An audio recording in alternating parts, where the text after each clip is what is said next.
Hi everybody. Thanks for being here. The title of my talk is Building Secure System Using Chaos Engineering. So let me, yeah. Hi, nice to meet you. I am Yury Niño. I am site reliability engineer.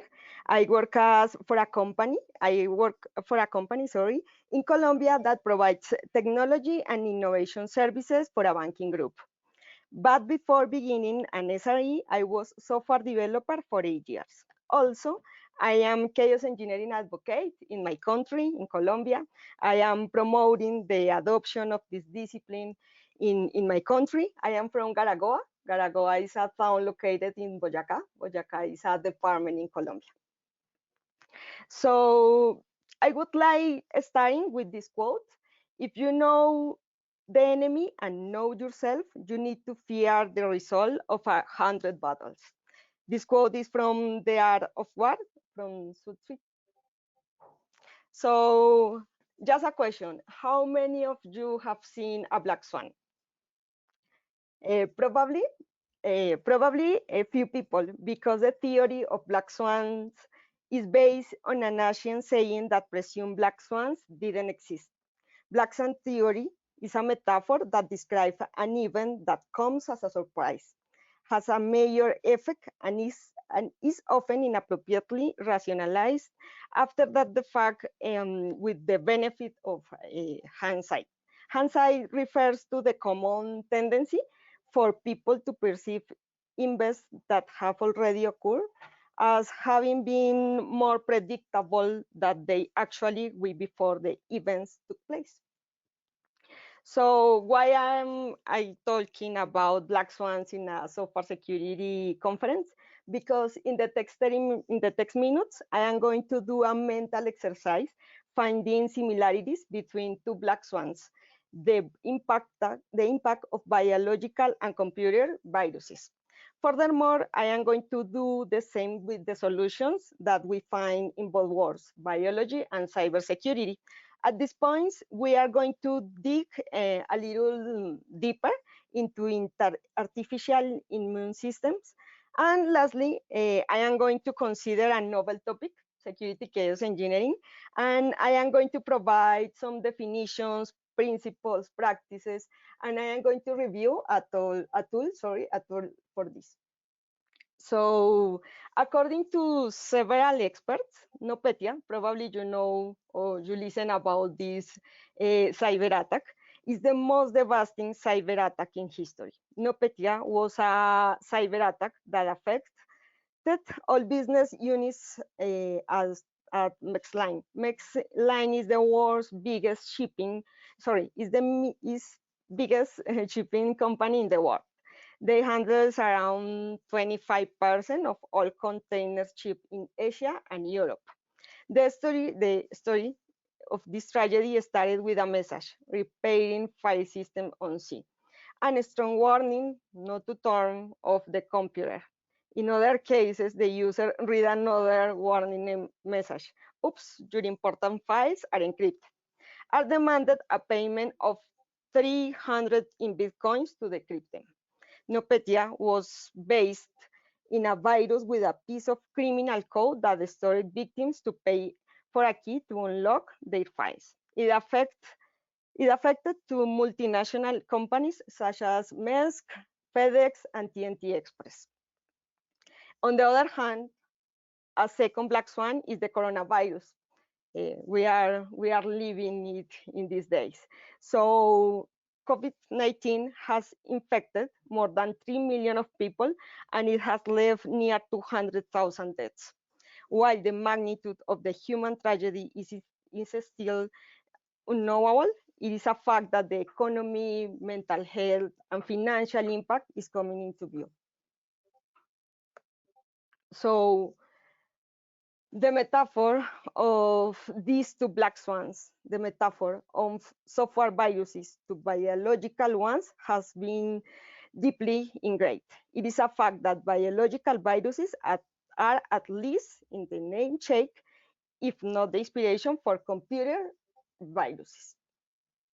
So let me take a look at analogies that we find about these two black swans. They already exist in software security and biological world. The both sides we have vulnerabilities. Vulnerabilities allow virus operate in ways in wasn't intended to. A cyber example will be a vulnerability in the operating system code that reads an USB that run malicious code on the system. While biological example will be a virus code that is injected into a cell, which causes the cell to execute the malicious code. This analogy is based in an article published by Always. So not only software virus execute malicious code on the hijacked platform, but also biological virus execute an algorithm to infect the cell by fusing its membrane. Once inside, the coronavirus release a snippet to genetic material called RNA. Ribosomes consisting of RNA and associated proteins that function to synthesize proteins. Proteins are needed for many cellular functions, such as repairing damage or directing chemical process. Virus take advantage of the mission of RNA, such as software virus that produce more copies to infect the whole system with biological viruses. The infected cell reads the RNA and begins making proteins that will keep the immune system locked and help to produce new copies of the virus. Before moving to analogies to in the solutions of the both worlds, a quote from Mary Teresa. She's an American journalist. Don't worry about the future, or worry, but note that worrying is as effective as trying to solve an algebra equation by chewing a bubble gum. The real troubles in your life are things that never crossed your worrying mind, the kind that resign you at 4 p.m. on some idle Tuesday. So for a real problem, such as computer or biological virus that I mentioned, real solutions. So let me take a look in the solutions. Just like antivirus software often relies on malicious code signatures to identify and face malware, so to do does our immune system produce signatures on viruses via memory cells. At this point, I would like to share a thought about imagine if our immune system could, like your antivirus software, download an update from the web or even from a local service. It could be great to have the possibility to download an update to face the coronavirus. But let me continue. Another similarity are the firewalls. In security software, a firewall protects a network node from attacks by limiting the type or content of traffic, minimizing the attack surface. A simple parallel found in the healthcare. For example, it is a similarity with face masks that protect our body from viruses in this case. As you see, the world is chaotic and insecure. Black swans take our systems down and keep them down for a long time, such as I mentioned in the previous slides. So this quote or these sentences was taken from the Nobel presentation of Laura Nolan. Laura Nolan is SRE in Slack, and it's a great presentation if you have the opportunity to see it. So in order to proactively managing and measuring the cyber attack produced by virus, another sophisticated techniques have been provided by the academy. I am referring to immunity artificial systems, which has been studied from 1986, sorry. It is a great paper wrote by one of my professors in my master, Jonathan Gomez. He provided in 2003 a novel immune anomaly detection technique based on negative selection in this book, published in the same year. In this article, in this article, an artificial immune system is used to detect some particular kind of computer attacks, such as denial of service attacks, using data collection, data preprocessing, learning, training, and post-processing data. The authors developed a sophisticated technique to classify normal traffic from denial of service attacks. That is another solution and another similarity between the both words. Sorry, yeah. It is important to know that while we have a good understanding of software and cybersecurity, the world of biology still remains as a mystery. This is probably a direct result of our having designed and created the software world, but we didn't design the biological one. Actually, it created us. Fortunately, about software systems, we have antivirus, and we can proactively prepare us for cyber attacks. Bring orders through chaos using chaos engineering. It is a quote from Aaron. I am going to talk about Aaron in the next slides. So using chaos engineering in order to, we have the possibility to guarantee security effectiveness. So what is chaos engineering? So chaos engineering is the discipline of experimenting failure in production in order to reveal their weaknesses and to build confidence in their resilience capability. I have highlight so six terms that are really relevant and really important in this definition. Experimenting, production, reveal, build confidence, and resilience. Because chaos engineering is based in scientific method, is based in experimenting. And these experiments should be run in production. So that is another important term in this definition. And the objective in there is reveal and build confidence in our capability to face the failures. This definition was taken from the Principle of Chaos, a website. So what is security chaos engineering? With this context, security chaos engineering is the identification of security control failures through proactive experimentation to build confidence in the system's ability to defend against malicious conditions in production. In this case, I have highlight 6 words again that are valuable in the definition provided by Aaron in the last Chaos Engineering book published in April in this year. So it is really important to mention that in this case, the attacks is related to security, and the idea is the same. To do experiments, to practice experiments in production with the objective to build confidence in our capability to defend our systems from cyber attacks such as NotPetya. And now I would like to share a personal view of the evolution of security chaos engineering. So although the chaos engineering practice was born in Netflix in 2008, I highlight a different start because for me it's really important our progress related with artificial immune systems. So in the mid of 1980, with articles authored by Farmer, Packard, and Perelson, who written about immune networks. That is an start in this story time. So since 2018, Aaron, who is I was talking, Aaron released articles, talks, repositories applying chaos engineering to the field to the cybersecurity. It serves as a foundation for developing a learning culture about around how organizations build, operate, instrument, and secure these systems.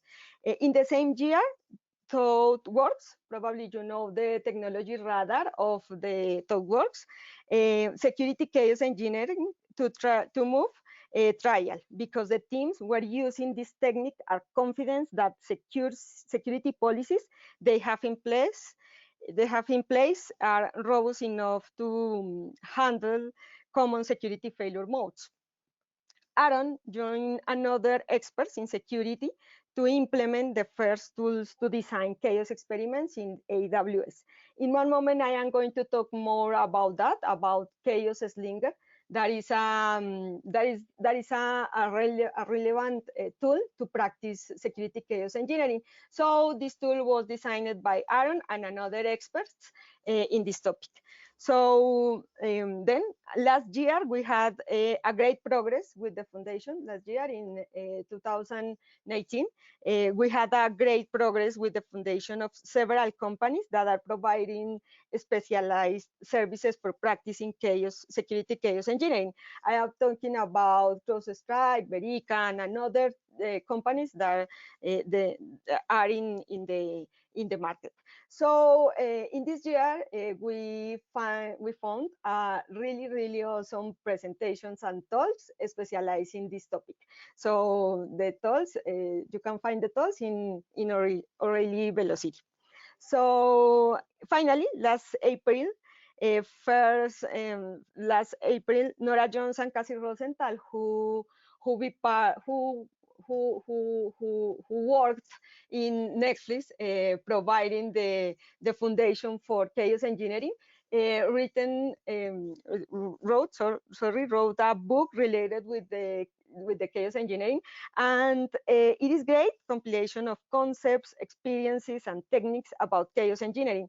So also, it is great because this included a chapter specialized in security chaos engineering. So in this chapter, we have a great explanation about the discipline, about the game days, for example, about the practices, principles, and some recommendations how you can start with this discipline. So in the same year, in currently year, Kennedy Tortuga is writing a book related with security chaos engineering.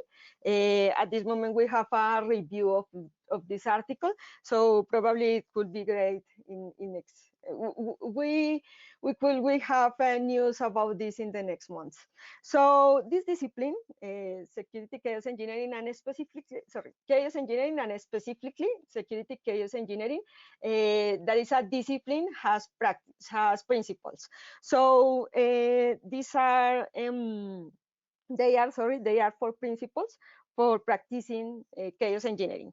So the first step, or the first principle better, is hypothesis about the steady state. It could be great because probably you need to it could be difficult, it could be difficult because probably you need to mature software or mature company and to be sure that your system is free from many bugs. But that is impossible because probably your system has bugs. So the first step is when your system is stable in production. That is the first requirement, but you can practice security chaos engineering and chaos engineering in low levels, in develop or in stage, and it is okay. So that is the first principle related with the discipline.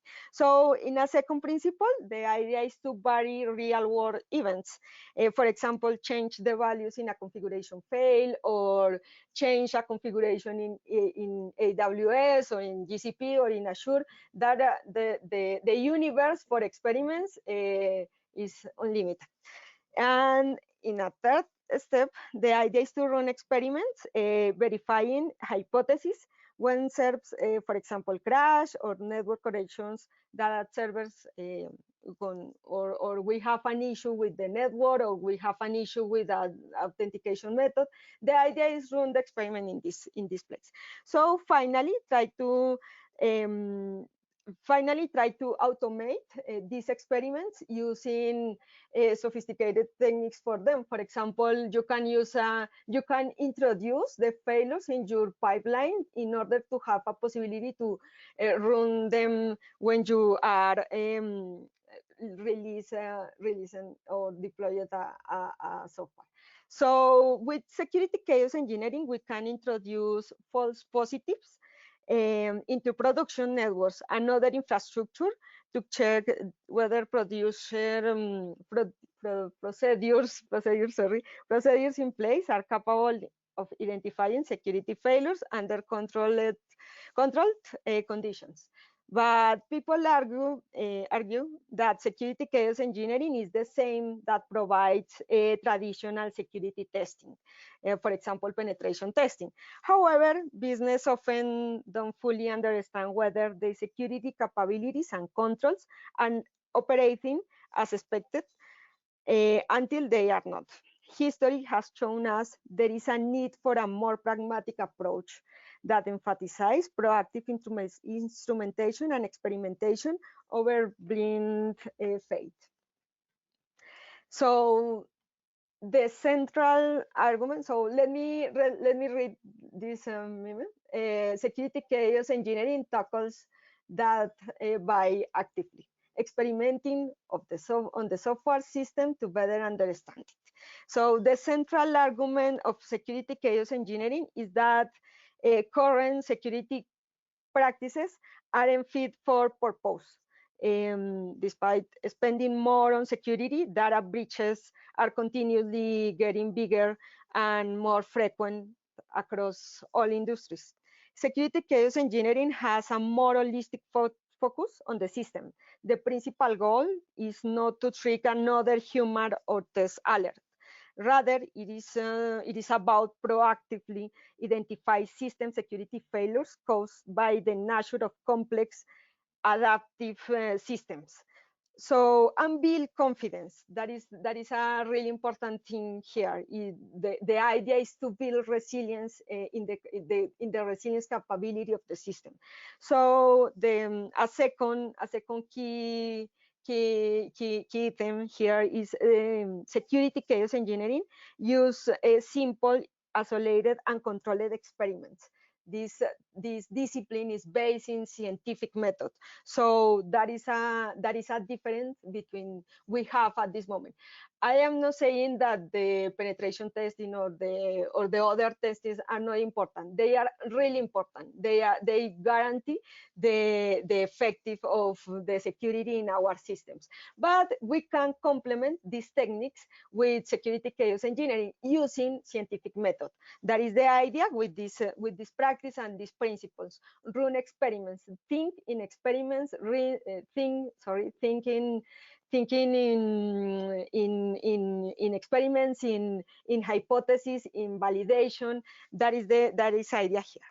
So finally, security chaos engineering has a foundation in a collaborative learning experiences that focuses on building more resilient systems instead of reacting to incidents. The idea is to prepare us for the failure, not react for the failure. Yeah, the idea is to prepare and plan the failure. So with this context and with this explanation about the difference between security chaos engineering and traditional security testing, that is really important also. I would like to move another important and critical topic related with security. I am talking about human factors, because human factors in cybersecurity are perhaps the biggest challenge when building an effective threat prevention strategy.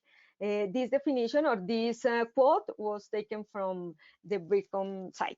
So according to this report published by CompTIA, 42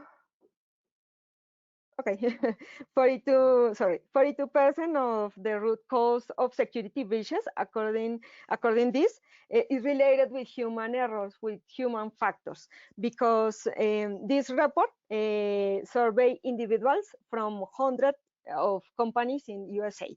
So 42% of those people surveyed in this report affirm that end user failure to follow policies and procedures.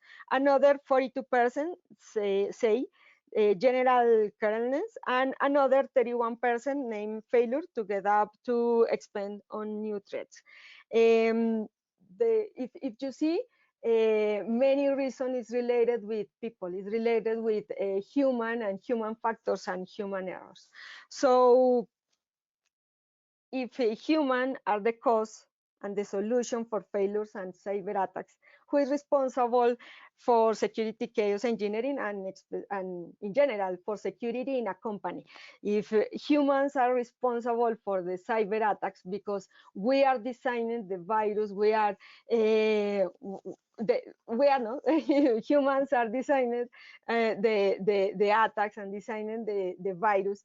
Who is responsible for protecting the company for this virus? So when I asked to my mom about my role in my company, she thinks that that I am doing bad things in my company. So when I ask to my friends, they think I am firing the systems, and the software engineers think that they think that I am going to break their systems. But the reality is their role of security chaos engineering in our organization is related with culture, is related with this, with education, with culture, with sharing knowledge, and trying to help to software engineer teams in order to build and implement experiments with the objectives to test the resilience of the systems. So our mission is increase their security and resilience through education, tool, and encouragement. Our is that mission, but that is a reality. That is our mission, but the security is a topic for everybody in the company.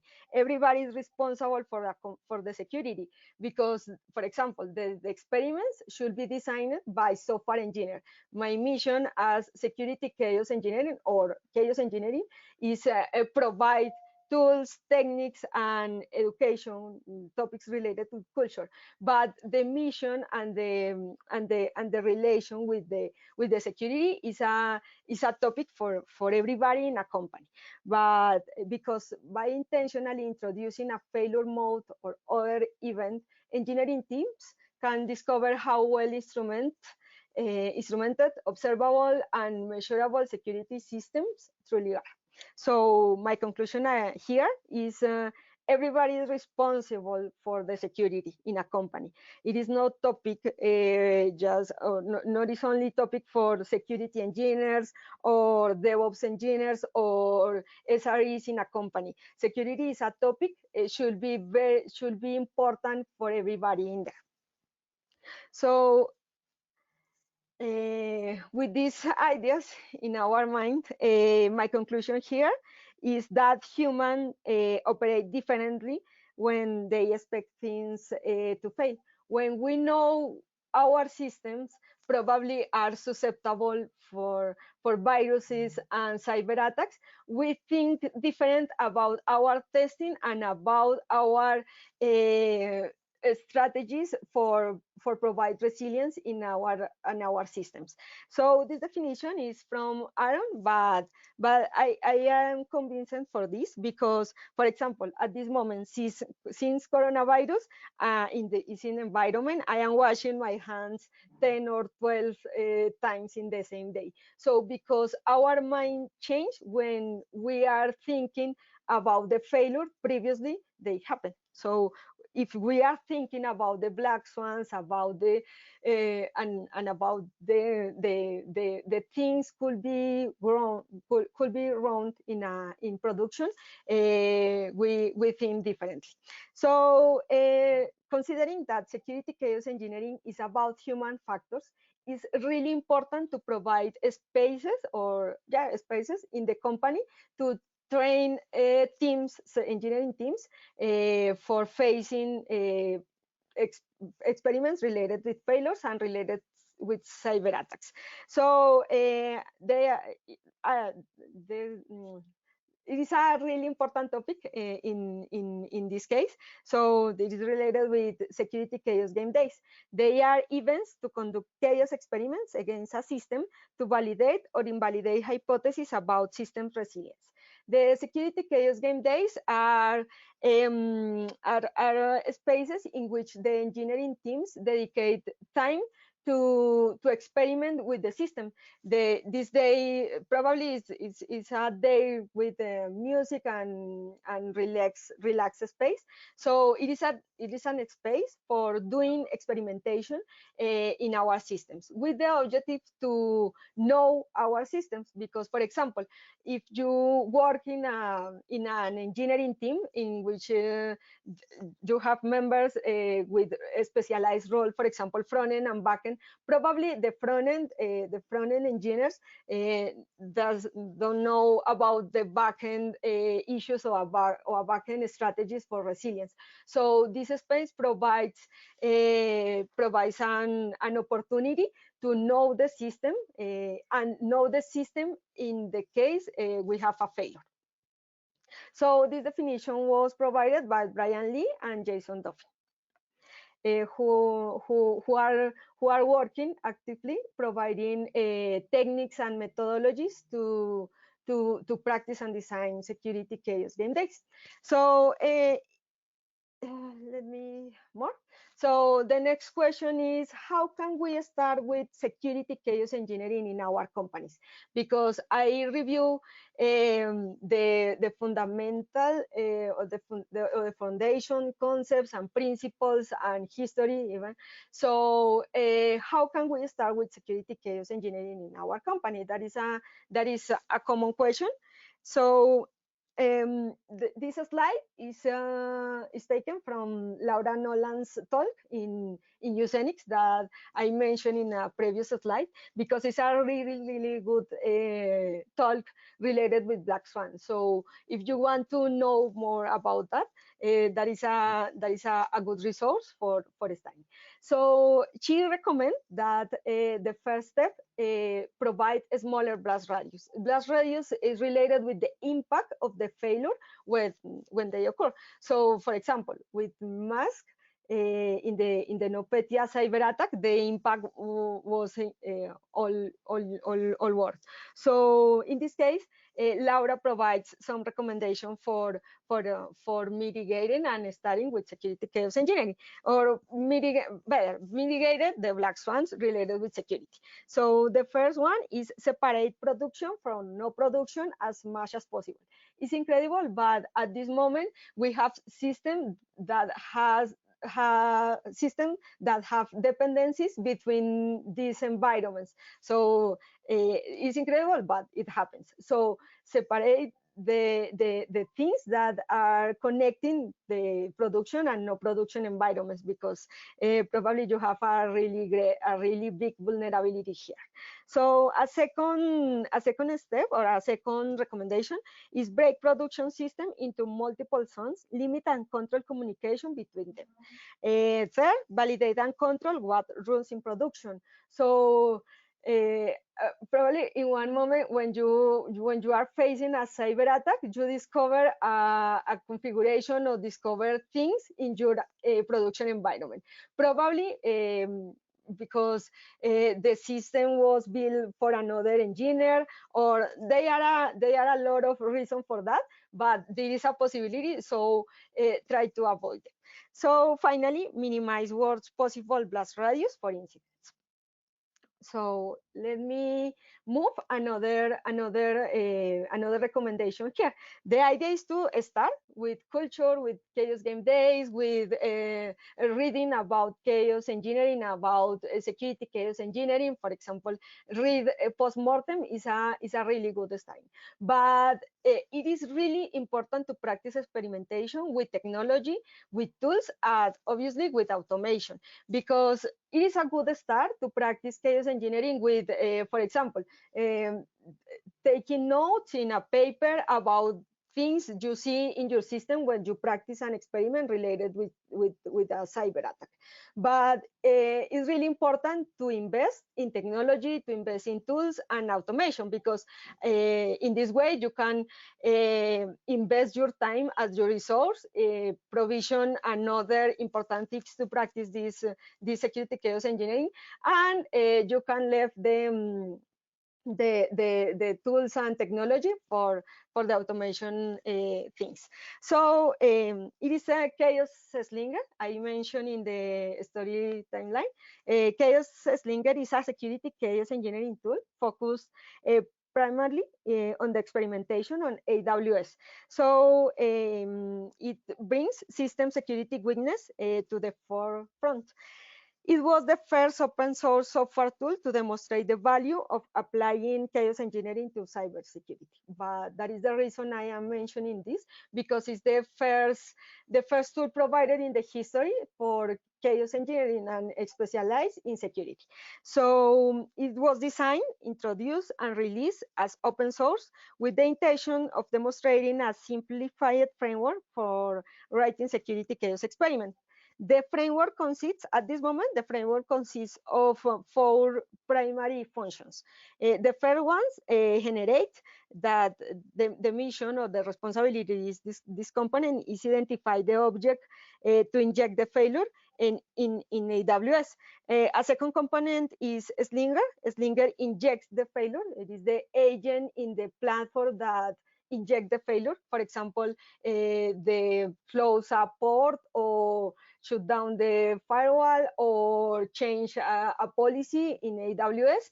That is the responsibility of this agent. So another component is Tracker.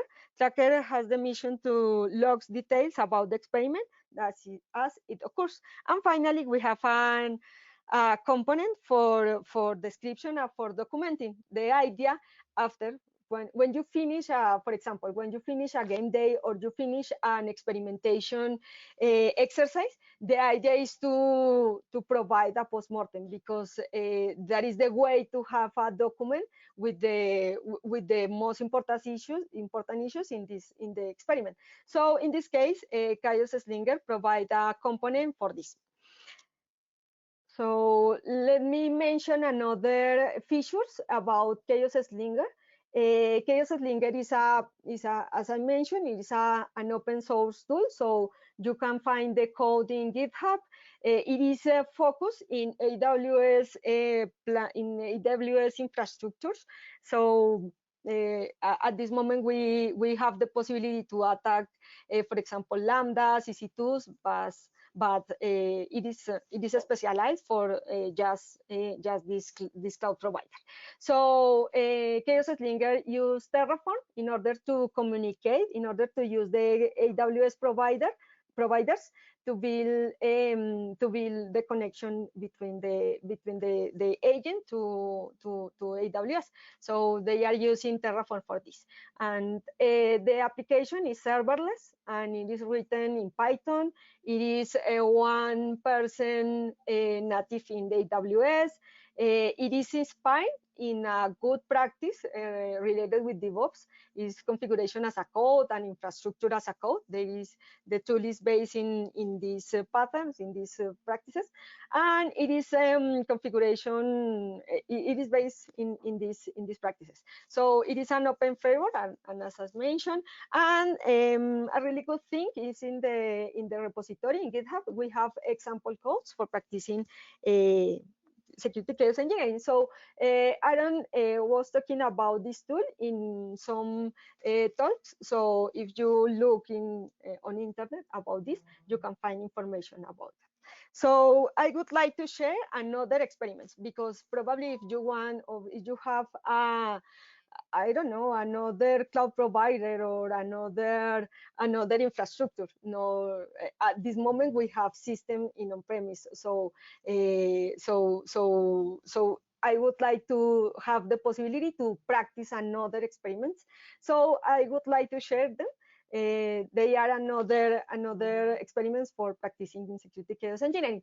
So the first one is introduce latency on security controls. For example, you can design a script or design a bash script, I don't know, but providing or injecting latency, or for example, another tools such as Gremlin or Chaos Toolkit or Chaos Mesh, they have the possibility to inject latency. So probably these tools, they are not specialized in security, but they provide a really, really good functions and features to experiment with latency.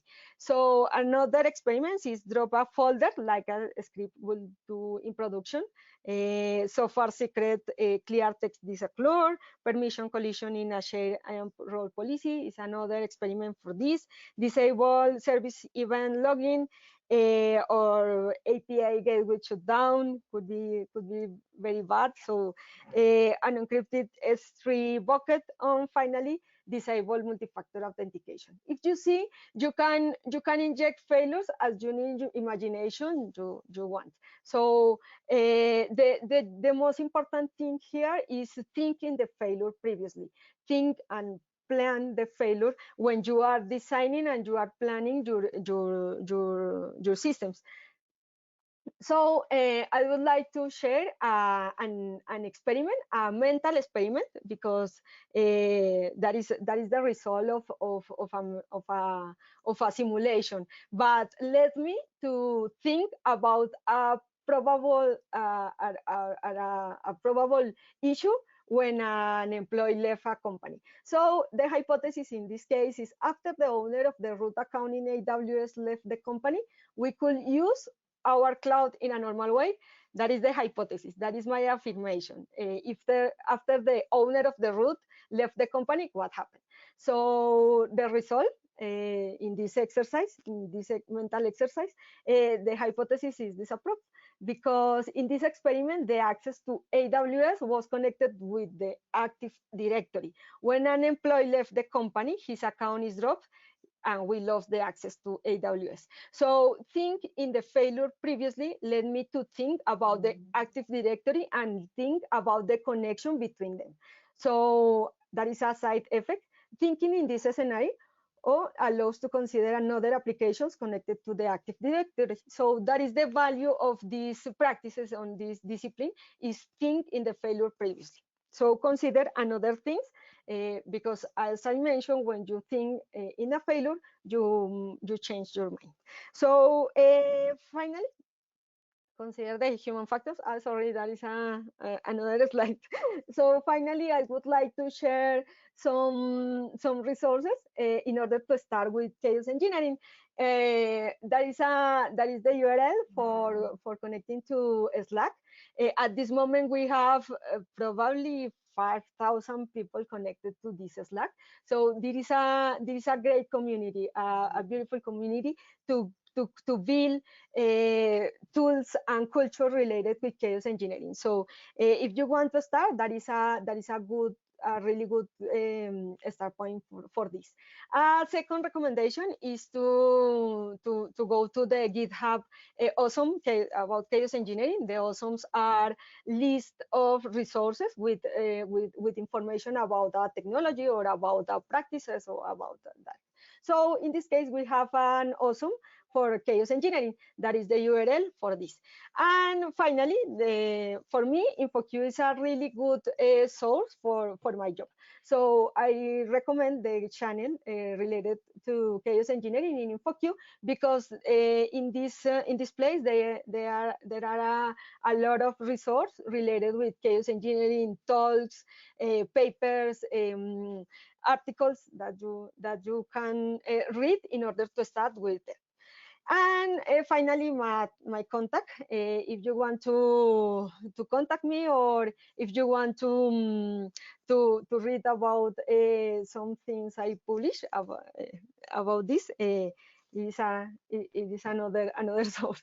And I would like to share these books because they are important in my progress with this discipline. Chaos engineering is really useful for me. It's really useful for my job. I was software developer, and at this moment I am SRE in my company. So these books they are a references, a good reference for this. So I am talking about blue books from Google, Site Reliability Engineering and Site Reliability Workbook. They have a good list of experiences and uses case provided by Google in order to start with this discipline. So the important thing related with chaos engineering is that they mention that chaos engineering is important to adopt site reliability engineer framework in your company. So they mention the importance of, the importance and the value of chaos engineering in there. So another good books are chaos engineering. That this is the first book related with the discipline provided by the engineers who work in Netflix when the discipline was born in this company. So this book is a good compilation of experiences and knowledge related with the discipline. That is the foundation for chaos engineering. So another two really books were written by Russ Miles. Russ Miles is an influencer about chaos engineering in Europe. So he wrote these two books. So these books are focused in the scientific method. So they are a really good reference for practicing chaos engineering, considering the scientific method.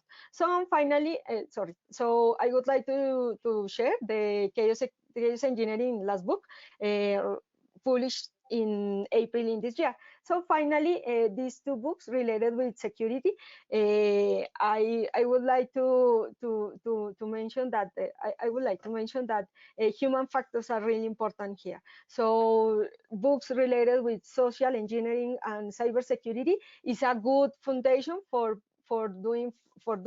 practicing security chaos engineering. So finally, I would like to share this quote, mentioned by Henry Ford, said, "Failure is only the opportunity to begin again, this time more intelligent. Security chaos engineering and security chaos testing give us that opportunity." That is a good thing. So finally, and a special thanks to Aaron, because he provides a lot of resources. This was his inspiration for me, and these good articles in which always provide a comparison between cyber attacks and coronavirus. So it is a good article provided by New York Times that served as inspiration for me. So thank you very much. Thank you for listening this issue. I hope that this information it could be useful for you, and think in a failure previously they happen in production. Yeah, that is all. Awesome. Thank you for that, Yury. I really appreciate the talk. I'm not sure if there are any questions in the track, but if there are, please start putting them in now in Discord. If you have any questions for Yury, this is your time. I have a question from GoToWebinar in the meantime, though. Where is Chaos Slinger being maintained now? It seems to be archived from Bill Frisch. Hope I pronounced that name right. Do you know where it's being maintained now, Yury? Sorry, can you repeat the question? Because I have, I have the... Oh, yeah, no worries. So a person in GoToWebinar asked, where is Chaos Slinger being maintained now? Because I think they noticed that it was archived. About architect, yeah, I am having issues with my IT, but if you okay, yeah, I understand. So yeah, at this moment is active. Probably we don't have in Chaos Slinger, we don't have recently commits, but the tool is active. Is work for me. Is working. Awesome. And I actually have a question for you because I think a lot of people. Yeah, sorry. Probably at this moment is archive. Or we don't have last commits, but the version you can find in the repository is working. But yeah, at this moment we don't have more commits about this. Gotcha. So okay, so basically, like it'll work. It's the version that's on GitHub is the stable version that'll work. Yeah. I actually have a question for you because I think a lot of people in Discord channel have never heard of chaos engineering before. So this is a great way of bringing this concept to a wider audience. But how many, in your experience, how many organizations or companies are in have the processes and infrastructure in place to even attempt something like this? Because I think most organizations and small businesses are worried about uptime and just like keeping the business up and running more than like verifying that their infrastructure um, is susceptible to this kind of stuff. Like how many what's the percentage you think of companies that are even in the state that they can do stuff like this? Yeah, at this moment there are many companies working with chaos engineering. So in the last book released in April, for example, we have experience from Slack, Netflix, Microsoft, Capital One. Capital One is the first bank in the world practicing chaos engineering. So it's particularly in security chaos engineering, there are few companies, because at this moment we have a good progress related with chaos engineering and related with attacks for infrastructure, for applications, but dedicated for security, we don't have many companies. And in my country, for example, we have probably 2 companies practicing chaos engineering. But in the world, I can mention Slack, Microsoft, Capital One, Netflix, and another companies, for example, Walmart or Target, are practicing chaos game days in order to promote this culture in the engineering teams. Awesome. So about the size of the company, and probably considering that that one principle of chaos engineering is your system is in a steady state. So we are considering a big companies. But as I mentioned, the idea is to just start with simple exercise, simple experiments that is enough to practice security chaos engineering. So in chaos engineering, we have a chaos maturity model that provides some recommendations in order to move to move the company in adoption and sophistication of this practice. Great. Well, thank you again. I think that's it. Doesn't seem to be any more questions. So thank you again for that.